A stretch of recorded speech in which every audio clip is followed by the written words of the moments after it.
Alright, hello and welcome back to our second part of the lesson. Now in this last part we finished by looking at dismissal, where we said a worker is told to leave the job due to poor work or poor behavior. Alright, if the employee, for example, is always late for work after being given several warnings, or when an employee is caught stealing. So that leads to dismissal. Now, at times this is called firing or sacking.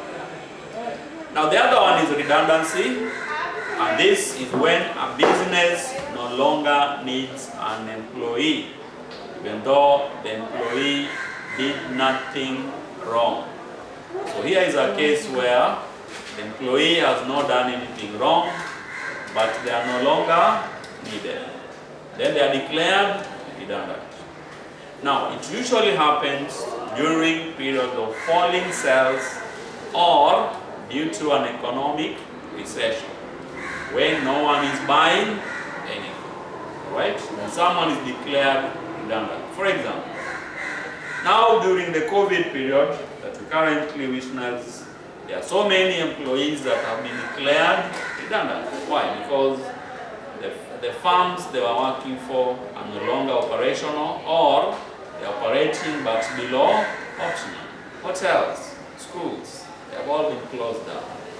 Bars and restaurants, they were closed down. So their workers will be employed there. And since they are no longer productive, then they have to reduce the size by laying off some workers. Not because they did anything wrong or they were incompetent, but because the firms are no longer operating. That is redundancy. Now let's look at legal controls over employment issues.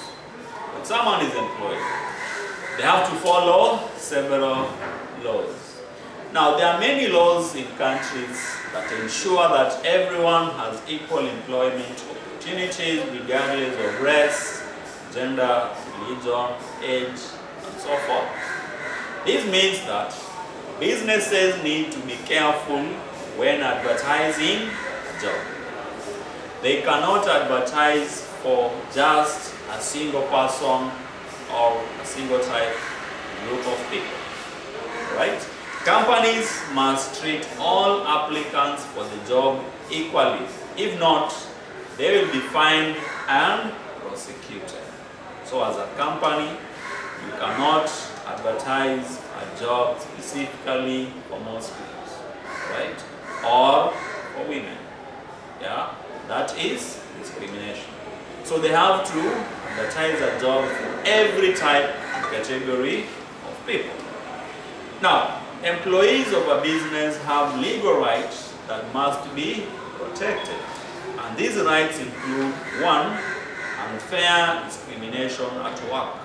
When applied, when employers discriminate unfairly against employees or applicants due to their race, gender, religion, or color. So every employee has a right to be fairly employed when applying for a job. But 2, the other right they have is about health and safety.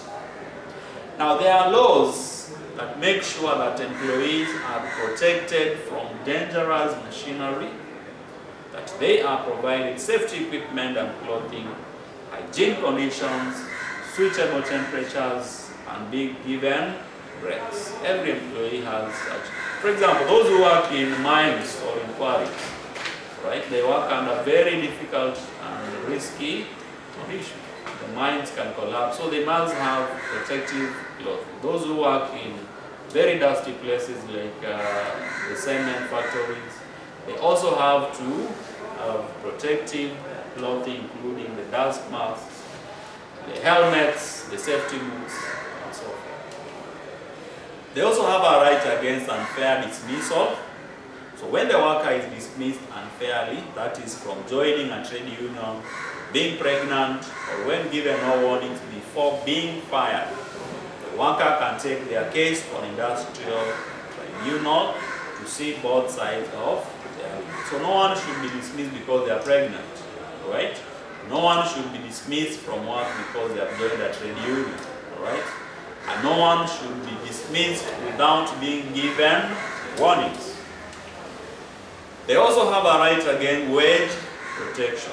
So an employee in a business should have a contract of employment where it should contain the wage rate, the frequency of wages, and what deductions are made from the wages. That is the tax. In some countries, businesses pay whatever they want because unemployment is high, so they offer very low wages. So again, they should protect the wage.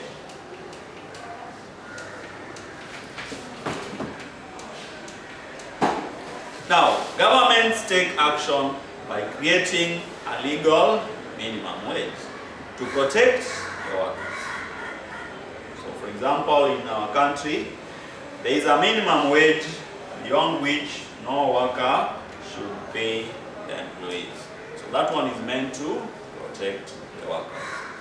Then finally for today, we want to look at internal and external communication. We'll just introduce it, then we'll expound on it more in our next lesson. Now, effective communication is important so that the information sent, the message is received, understood, and acted upon as it should. Right? So when we talk about internal communication, this is communication within the business organization itself. When two employees communicate, or communication between a junior staff and a senior staff, that is called internal communication. External communication, on the other hand, refers to communication between the company and people outside, like suppliers or the community outside the business. And that brings us to the end of our lesson for today. Go through it and access the notes of the Google Classroom.